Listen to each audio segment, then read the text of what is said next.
تمام. وحابين نعرف ازاي الوقايه منها، او ازاي مع مثلا اي لاعب ما يتعرضش لرباط صليبي، خصوصا ان في لعيبه ممكن يجي لها رباط صليبي اكتر من مره. صحيح. اولا في حاجه اسمها بريفنشن اكسرسايز او تمارين وقائيه. دي احنا بنعملها لما بنعمل حاجه اسمها اسسمنت او اختبارات.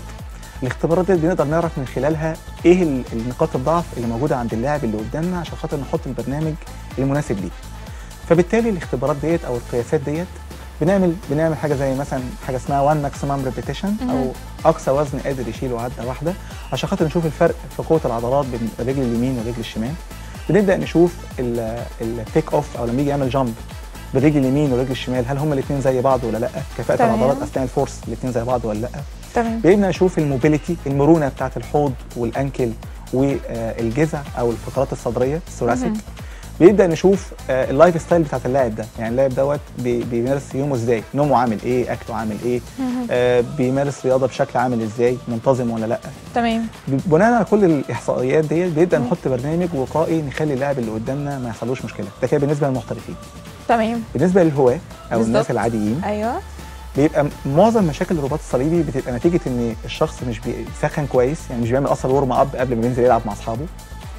تاني حاجه بيبقى نمط حياته اليوميه معظمها ان هو نمط تقليدي اللي هو قاعد دايما على مكتب او قاعد على كرسي، فبالتالي عضلاته مش مهيئه لحمل مفاجئ او حركه مفاجئه، فبيبقى ممكن يحصل له رباط صليبي بسهوله. ده رقم 2.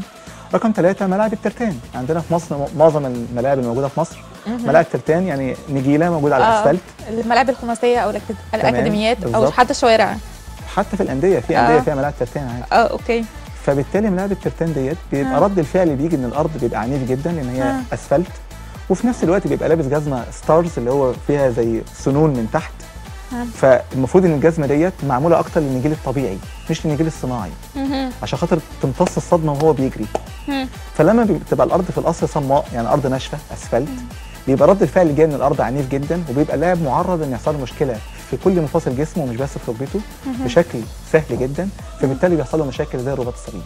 لان الرباط الصليبي في الاصل بيحصل نتيجه حركه مفاجئه، يعني تغيير اتجاه مفاجئ. اوكي. وهم اثبتوا ان 70% من الرباط الصليبي بيحصل نتيجه حركه مفاجئه.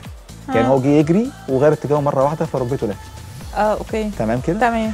فبالتالي على ملاعب الترتان عشان خاطر الارض زي ما قلنا مش مهيئه واسفلت، وبيلبس جزم بتاعت كوره برده مش مهيئه، لما يجي يغير رد فعله بشكل مفاجئ في الملعب بيبقى من السهل ان يحصل له مشكله في مفصل الركبه.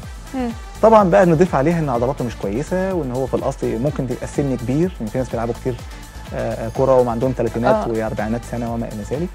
فكل ده من ضمن الاسباب اللي تسبب مشاكل في الرباط الصليبي، بجانب طبعا اهماله لممارسه رياضه زي مثلا كمال الاجسام او الجيم او التقويات او كده يعني.